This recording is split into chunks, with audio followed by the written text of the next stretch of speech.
Dwi wedi bod yma ym Mhrifysgol Bangor heddiw yma yn trafod y cynllun yma. Mae Plaid Cymru wedi bod yn iwthio'n gry iawn I gael Canolfan addysg feddygol yma yn y Brifysgol. I've had a meeting this morning with senior figures here at Bangor University, including the Vice-Chancellor John Hughes, about the possibility of developing this idea that Plaid Cymru has been pushing very hard a Centre for Medical Education here in Bangor.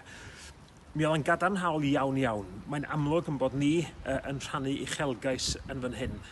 Mi fydda hyfforddi meddygon ym Mangor yn dda i'r NHS, ac felly'n dda I gleifion wrth gwrs yma yng Ngogledd Cymru. Mi fydda'n dda I Brifysgol Bangor hefyd. Mi fydda'n gyfle gwych I fyfyrwyr I gael astudio y meddygaeth yma ym Mangor. Mae yna dipyn o ffordd I fynd, ond dwi'n gwybod bod y signals yn gry iawn, a dwi'n edrych ymlaen I weithio efo Prifysgol Bangor, hi'r mwy o bwysau Lywodraeth Cymru I gynyddu'r nifer o fyfyrwyr meddygol da ni'n I hyfforddi yng Nghymru.